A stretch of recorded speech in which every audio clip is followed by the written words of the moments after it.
ഒരു മര്യാദയൊക്കെ വേണം. എന്തെല്ലാം ചെയ്ത് TV അവതാരകനാകാൻ പറഞ്ഞു, ആയി TV ഷോ ചെയ്തു, ഇത്രയല്ല 24 വർഷം ചാക്യാർ ചെയ്തു, സ്റ്റേജിൽ കോമഡി ചെയ്തു, മിമിക്രി ചെയ്തു. അത് കഴിഞ്ഞ് എൻ്റെ അടുത്ത് പറഞ്ഞു സിനിമയിലൊക്കെ അഭിനയിച്ചു കഴിഞ്ഞാലാണ് മാറ്റം ഉണ്ടാവും. അഭിനയിച്ചില്ലേ? സിനിമയിൽ അഭിനയിച്ചു കഴിഞ്ഞപ്പോൾ അടുത്ത ചോദിച്ച എന്താ ഒന്നും ചെയ്യാനി? അപ്പൊ എന്താ പറഞ്ഞേ? അപ്പൊ പറഞ്ഞു റീൽസ് ചെയ്യാൻ പറഞ്ഞു, ടിക്ടോക്കിൽ ചെയ്തില്ലേ? അത് കഴിഞ്ഞിട്ട് പറഞ്ഞ് ഇൻസ്റ്റാഗ്രാമിൽ ചെയ്ത്, ഫേസ്ബുക്കിൽ ചെയ്ത്, അതും അനുസരിച്ച് അതുപോലെ. അത് കഴിഞ്ഞിട്ട് പിന്നെ അല്ല യൂട്യൂബിലാണ്, എന്നിട്ട് യൂട്യൂബിൽ കുറെ ചെയ്തില്ലേ? ഒരു മര്യാദ വേണം ഒരു മനുഷ്യനിട്ട്. ഇനി അതല്ല ഉദ്ദേശിക്കുന്ന അലൻ ജോസ് പെരേരനെയൊക്കെ പോലെ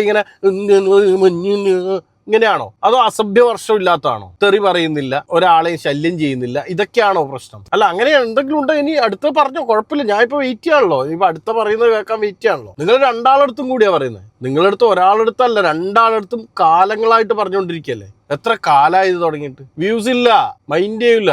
ഇത് എന്തെങ്കിലും ചെയ്യണം ഇതിന്റെ. അല്ലാണ്ട് ഇനി എപ്പോഴത്തേക്ക് വേണ്ടിയിട്ട് ഇത് വെച്ചിരിക്കുന്നത്? മടുത്ത്. ഇത് ചോദിക്കണ്ട പറയണ്ടെന്ന് വിചാരിച്ച് നിന്നാ. പക്ഷെ ഇത് ചോദിക്കാണ്ടും പറയാണ്ടും നിന്നിട്ട് എന്ത് ചെയ്യുന്ന? വല്ലതും നടക്കുവോ? അതോ ഇനി വേറെ വല്ല ആപ്പിലും എന്തെങ്കിലും ചെയ്യാനുണ്ടോ? പാട്ടുപാടി, ഡാൻസ് കളിച്ച്, മിമിക്രി കളിച്ച്, ചാക്യാർ കളിച്ച്, സിനിമയിൽ അഭിനയിച്ച് അതിന് ഉത്തരം പറഞ്ഞിട്ട് പോയാൽ മതി. എന്തായാലും ആൾക്കാരെല്ലാം ശ്രദ്ധിക്കുന്നുണ്ട്. ഇതിന്റെ ഉത്തരം പറ.